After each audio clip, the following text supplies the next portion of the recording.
गर्नु खोजेको प्रतिकार्यको कुराहरू चाहिँ अलिकति बेग्लै छ होइन।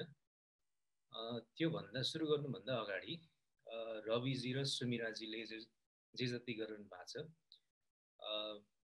नागरिकको सम्पूर्ण नागरिकको तर्फबाट नमन। यो धेरै क्रिटिकल, धेरै इम्पोर्टेन्ट काम हो यो घडीमा। दुःखको कुरा चाहिँ यसरी नागरिकहरूले सबै छोडेर लाग्नु परेको छ। खासमा यो प्रतिकार्य चाहिँ राज्यको हुनुपर्ने, तर राज्यको प्रतिकार्य बेग्लै किसिमको भयो।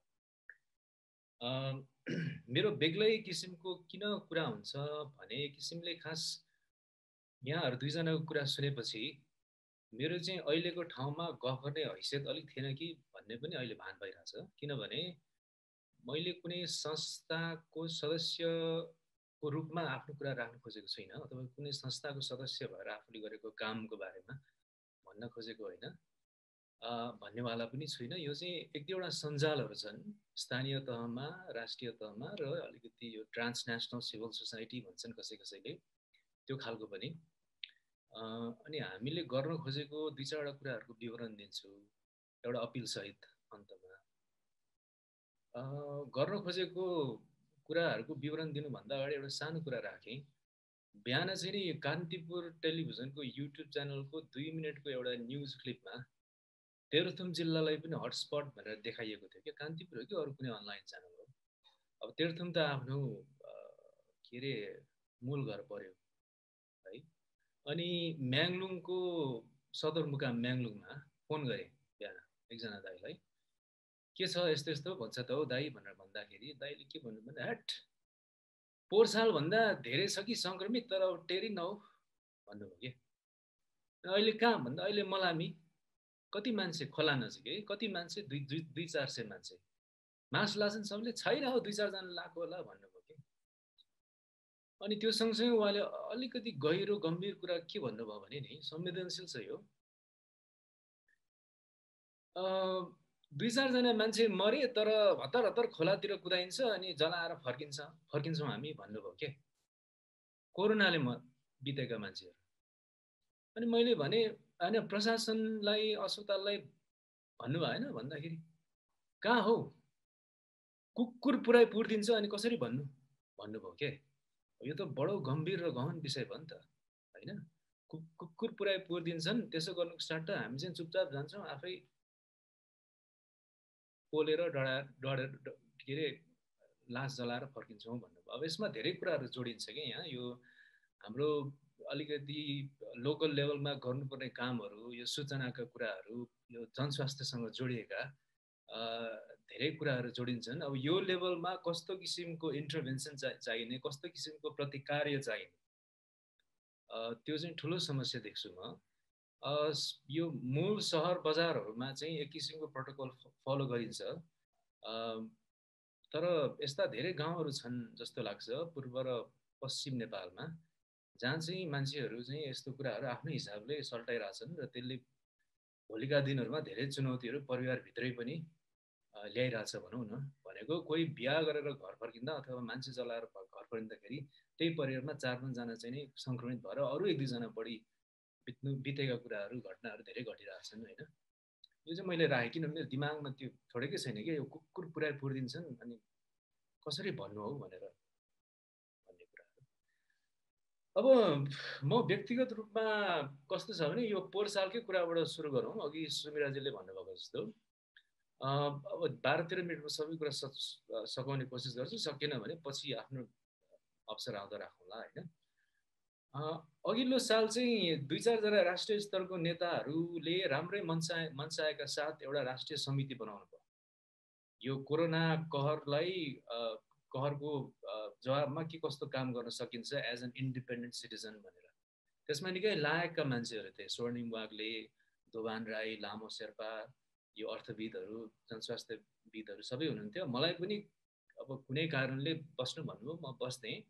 त्यो 6-8 महिनाको अन्तर्क्रियाबाट मैले चाहिँ के पाएँ भन्दाखेरि हामीले जे उत्पादन गऱ्यौँ होइन, जे उत्पादन गऱ्यौँ त्यसले जनस्वास्थ्य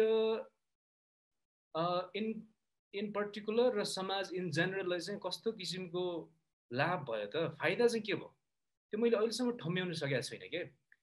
बडा दिग्गज दिमाग भएका सबै हामी भेला भएर हप्तामा 2-3 चोटि जुममा हरेक चोटि 2-3 घण्टा आफ्नो दिमाग ख्याएर अनेक कुरा गरिन्थ्यो। त्यति बेला मेरो सुटुकको पोजिसन चाहिँ के थियो भने यो दुनियाँ दिवाना गर्नुको सट्टा माथि रसुवागढीदेखि कैलालीसम्म हाम्रै दाजुभाइ दिदीबहिनीहरू साथीसङ्गीहरू हिँडिरहेछन्, दिनलाई रात रातलाई दिन नभनी होइन। बरु त्यहाँ चाहिँ के गरौँ न, जस्तै पार्टीका मान्छेहरू पनि छन्, तपाईँको त भातृ सङ्गठनहरू हुन्छ, ठाउँ ठाउँमा चाहिँ नि स्वास्थ्य क्याम्प फुड क्याम्प राखिदिनुहोस्, रेस्टिङ क्याम्प राखिदिनुहोस् होइन।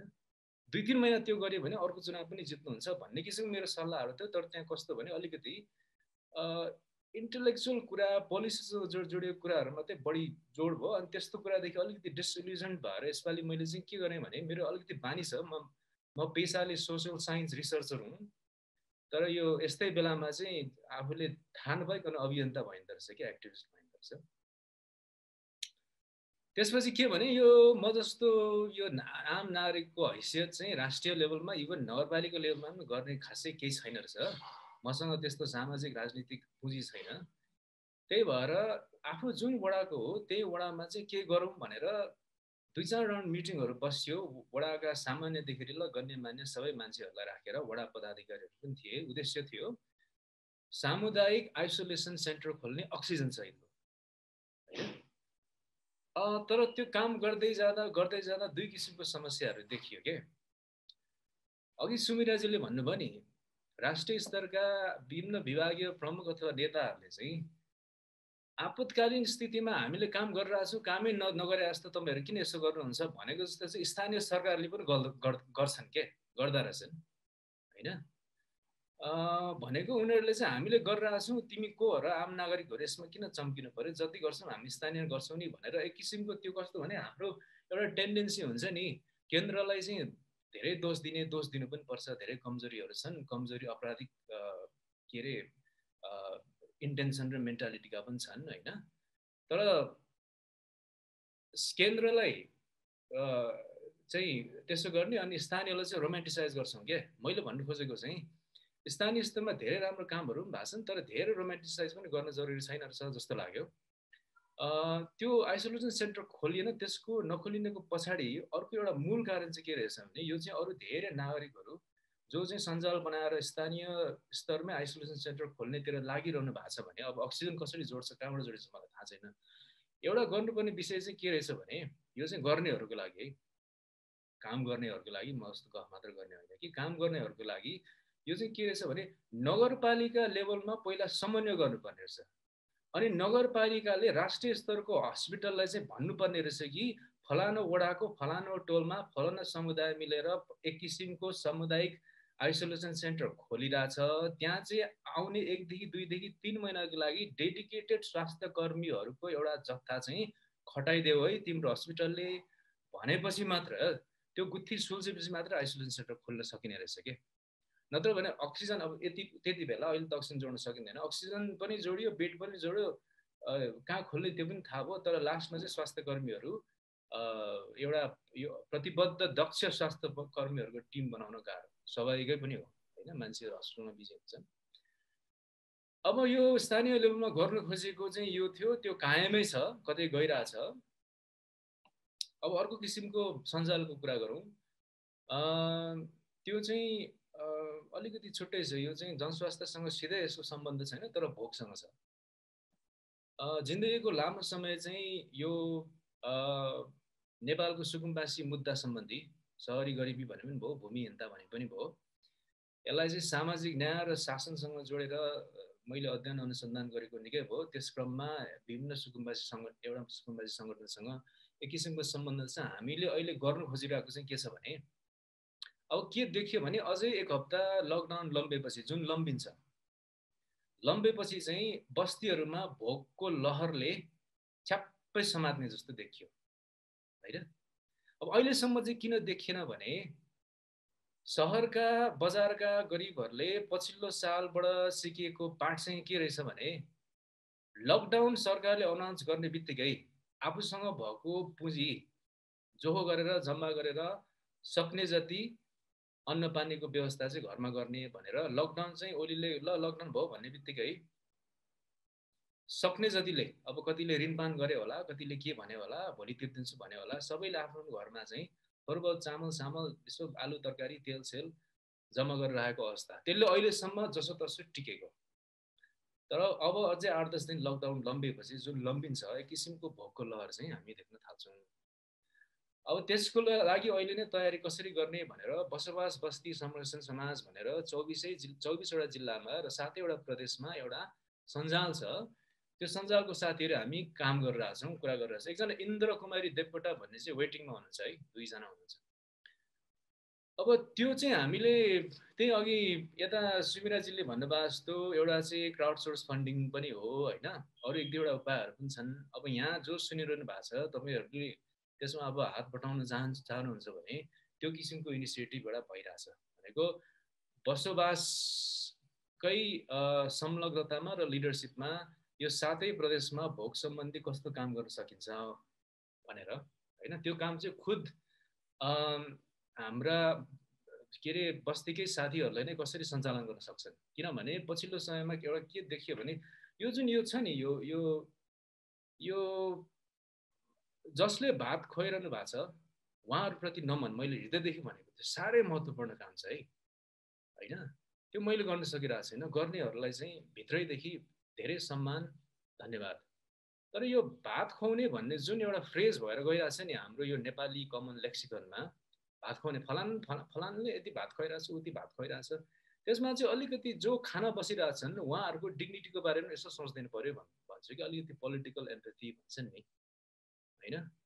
अब यता बसोबाससँग हामीले गर्नु खोजेको काम चाहिँ के छ भने सुरुमै पैसा जम्मा गर्ने जति सकिन्छ, अनि त्यसपछि यो बस्तीकै साथीहरूले अब सकेसम्म चाहिँ सामाजिक दूरी सहित जनस्वास्थ्यको प्रोटोकल फलो गरेर 7 प्रदेशभरि जहाँ जहाँ चाहिँ भोकको लहरले ख्याप्पै समातेको छ त्यहाँ कम्युनिटी किचनहरू चलाउने होइन, नसकेमा अरू कुनै गर्ने। तर कस्तो भने खाना दिँदाखेरि त्यसमा डिग्निटी पनि होस्, भात खुवाउँदाखेरि त्यसमा अब आत्मसम्मान पनि बोकेको होस् क्या, त्यो चामलको सिटाहरूले अथवा खानाको प्याकेटहरूले भनौँ न। बसोबासले गर्नु खोजेको अरू काम चाहिँ त्यो छ। त्यही भएर तर यहाँ समस्या बसोबासको के छ भने हामीका विशेष गरी यो अर्बन सेक्टरमा म जस्तो तपाईँहरू धेरै जस्तो यो मध्यमवर्गीय उच्च मध्यमवर्गीय परिवारको एउटा सुकुम्बासीले हेर्ने एउटा दृष्टिकोण हुन्छ क्या। यिनीहरू सुकुम्बासी होइन, यिनीहरू चाहिँ हुकुमबासी हो। यिनीहरूसँग जोडिएको कुनै पनि यो सहयोगको ऐक्यबद्धका कुराहरू सबै झुटा हुन् भनेर यसो अटेर गर्ने अथवा यो आँखा कसिङ्गर भन्छ नि त्यसरी हेर्ने चलन हुन्छ। त्यसो चाहिँ नगर्नुहोस्। मैले सुरुमा यसलाई अपिलको युजमा पनि प्रयोग गरेँ, यो प्लेटफर्मलाई भने नि मैले एउटा अपिल चाहिँ सुकुम्बासी भन्ने बित्तिकै त्यसरी नहेरिदिनुहोस्, एउटा ऐक्यबद्धताका साथ लाग्दिनुहोस् होइन। धेरै गाह्रो छ यो डेली वेज लेबरमा भर परेर आफ्नो जीवन चलाउनु पर्ने बाध्यता भएका बस्तीहरू जो खोला किनारमा छन् यस्ता धेरै छन् नेपालभरि। त्यहाँ चाहिँ कस्तो किसिमको सञ्जाल प्रयोग गरेर कस्तो किसिमको सहयोग जुटाउन सक्नु त्यहाँतिर पनि लाग्दिनुहोस् भन्छु। अब गर्नुपर्ने धेरै छ होइन, शान्तिमा एक दुईवटा कुराहरू हुन्। अब तेस्रो मसँग कति 5 मिनट छ है? हजुर, अब तपाईँसँग 4 मिनट छ। 4 मिनट ल 4 मिनट सकाइदिन्छु। अब तेस्रो कुरा गरौँ, यो आशा क्यानाडा भन्ने सञ्जाल छ। आशा क्यानाडा भन्ने चाहिँ अब अन्तर्राष्ट्रिय नागरिक समाज भनेर भन्न मिल्छ कि मिल्दैन, ट्रान्सनेसनलको अङ्ग्रेजी उच्चारण के हो थाहा भएन। अब त्यो ट्रान्सनेसनल अथवा अन्तर्राष्ट्रिय भन्नुको कारण चाहिँ यो सञ्जाल हामीले 2015को भूकम्पपछि टोरन्टो क्यानाडाबाट सुरु भएको होइन, के गर्न सकिन्छ भनेर सुरु भयो। अनि यो केही एक हप्ता अगाडिदेखि चाहिँ साथीहरूले ल यसलाई बिउत्याउँ अब त्यसमा के गर्नु पर्यो भनेर भनेपछि नेपालका क्यानाडाका धेरै साथीहरू, अब त्यसमध्ये अलिकति नाम चलेको मान्छेहरूको पनि नाम लिउँ न पाएको बेला। अब त्यसमा मञ्जुश्री थापा पनि हुनुहुन्छ, लेखिका साहित्यकार। त्यो सँगसँगै अब अरू यो विभिन्न युनिभर्सिटीका फ्याकल्टीहरू पनि छन् जसलाई मार्टिन चौधरीको साथीहरू राम्रोसँग चिन्नुहुन्छ होला। त्योसँग आर्टिस्टहरू छन्, जर्नलिस्टहरू छन् होइन, अब विद्यार्थीहरू छन्, धेरै धेरै किसिमको मान्छेहरूको सञ्जाल हो। क्यानाडाको लगभग सबै नेपाली सामुदायिक सङ्गठनहरू जो छन्, किनभने अहिले त अब धेरै किसिमको खोलिएको छ, सबै सङ्गठनहरूको एउटा अम्ब्रेला प्लेटफर्म हो, अर्गनाइजेसन हो भनौँ न, कलेक्टिभ हो, अर्गनाइजेसन नभनौँ, एउटा सञ्जाल हो। हामीले गर्न खोजेको 3 किसिमका कामहरू छन्, सर्ट टर्म, मिडियम टर्म र लङ टर्म। सर्ट टर्ममा चाहिँ अहिले अब 2-3वटा यता अब हाम्रो यो के अरे रविजीले सुमिराजीले गर्नुभएको जस्तो 2-4वटा यस्तै यो जनस्वास्थ्यसँग सम्बन्धित भोकसँग सम्बन्धित जति पनि कामहरू छ नि त्यो काम गरिरहेको अर्गनाइजेसनहरू अथवा कलेक्टिभहरू अथवा युनिभर्सिटीहरू पत्ता लाएर उहाँहरूसँग चाहिँ सहकार्य गर्ने भनेको उहाँहरूको लागि पैसा उठाउने सामान्य भाषामा भन्नुपर्दा त्यही भएर पैसा उठाउने होइन कोही अक्सिजनमा काम गरिरहेछन् अब जस्तै यो राष्ट्रिय आविष्कार केन्द्र अथवा अक्सिजन फर नेपाल त्यस्तै बसोबास भयो कि मैले नाम लिएँ यसमा अब माउरी पर्न सक्छ यता हाम्रो के अरे डब्लुएचआर पर्न सक्छ यस्ता किसिमका संस्थाहरू यस्ता किसिमका सङ्गठनहरूको लागि चाहिँ जतिसक्दो अब आउने 2-4 महिनाको लागि यो पैसा उठाउँ अनि चाहिँ नि त्यसरी सहयोग गरौँ ऐक्यबद्धता त्यसरी जताउँ भन्ने चाहिँ एउटा अब अर्को हामीले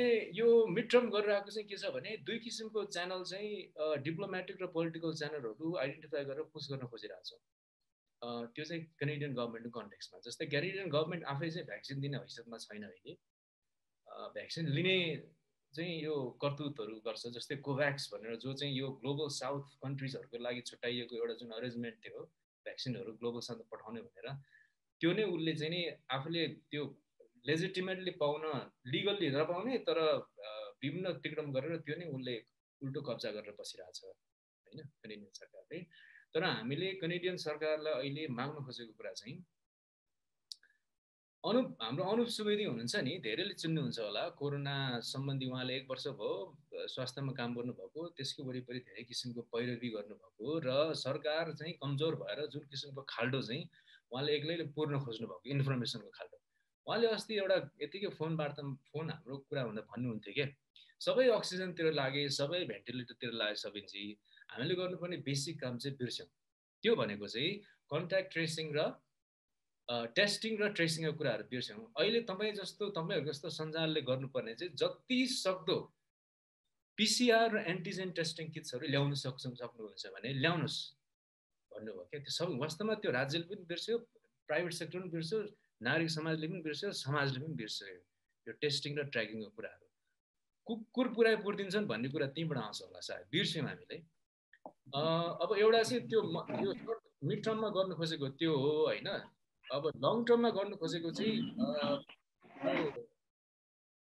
यो के भन्छ मैले सानो कुरा राखिहालेँ यो अमेरिकामा जो यसमा सरी म 1 मिनट बढी लिन्छु ल मेरो टाइम सकिन लाग्छ 1 मिनट भन्दा धेरै बोल्दिनँ अलिकति इम्पोर्टेन्ट छ धेरै थाहा पनि होला यो अमेरिकन र नेपाली नागरिकहरू मिलेर यस्तै आशा क्यानाडा जस्तो एउटा सञ्जाल छ के कोभिड अलायन्स भन्ने उहाँहरूले 2-3वटा काम मध्ये एउटा गर्न खोज्नु भएको चाहिँ कति मिलियन मलाई ठ्याक्कै थाहा भएन तर एस्ट्राजेनिका र J&J Johnson and Johnson vaccine चाहिँ अमेरिकन सरकारले डिक्लेयर गरेको छ हामीसँग यति मिलियन चाहिँ यतिकै हामीले स्टकपालमा राखेको छौँ किनभने जनताले प्रयोग गर्न चाहेनन् अथवा धेरै इनोकुलेट भइसक्यो अब त्यो हो भने त्यो चाहिँ नेपाल जस्तो देशमा पठाउनु पर्यो भनेर त्यसको वरिपरि यो लेजिस्लेटिभ र एडमिनिस्ट्रेटिभ एडभोकेसी गर्ने ग्रुपहरू छन् त्यसमा पनि हामी मध्ये 2-4 जना अलिकति आफूले सक्दो सहयोग गरिरहेको छौँ त्यहाँबाट अब एउटा सम्भावना चाहिँ के हुने एउटा सङ्केत देखियो भन्दा सायद रिलिज गर्ला तर रिलिज गरेर मात्र भएन कि भोलिको दिनमा 2-3वटा सिपमेन्टमा त्रिभुवन अन्तर्राष्ट्रिय विमानस्थलमा भ्याक्सिन ल्यान्ड गरेपछि त्यो भ्याक्सिन डिस्ट्रिब्युट गर्ने हामीसँग विकेन्द्रीकृत न्यायिक खोप कार्यक्रम हुन्छ कि हुँदैन त्यसको लागि हामी आजदेखि काम गर्न जरुरी छ कि छैन अब यो प्लेटफर्ममा मैले अपिलको रूपमा के प्रयोग भने सम्पूर्ण मिडियालाई बायोलेटरल र मल्टिलेटरल अर्गनाइजेसनहरूलाई वर्ल्ड ब्याङ्क जस्ता संस्थाहरूलाई र नागरिक समाजलाई बृहत नागरिक आन्दोलनलाई सबैलाई मेरो रिक्वेस्ट के छ भने 2 देखि 3 महिनाभित्र हामीलाई तेस्रो उभारबाट बचाउनको लागि चाहिने भ्याक्सिन चाहिँ त्रिभुवन विमानस्थलमा ल्यान्ड हुन्छ भने त्यसको लागि गर्नुपर्ने हस्तक्षेपको उद्देश्य के भने विकेन्द्रीकृत र न्यायिक खोप कार्यक्रम ल्याउनको लागि सरकारलाई आजैदेखि प्रेसर कसरी दिने भन्नेतिर चाहिँ हामी सबको सामूहिक सोच जानुपर्छ होला किनभने अन्तिममा हामी सबलाई बचाउने भ्याक्सिन हो मेरो काकाको छोरीले अघि भन्थ्यो दोस्रो लहरबाट जसो बच्चेलाई दाइ तेस्रोले चाहिँ लान्छ भन्थे के तेस्रोले नलगोस् भनेर अहिलेको लागि हामी सबैले गर्नुपर्ने सामूहिक रूपमा कस्तो किसिमको पैरवी छ अहिलेदेखि सोच्ने साथी हो भन्छु यति भन्दै मेरो कुरा टुङ्ग्याएँ 1 मिनट बढी दिनुभयो धन्यवाद छ सञ्जिलाजीलाई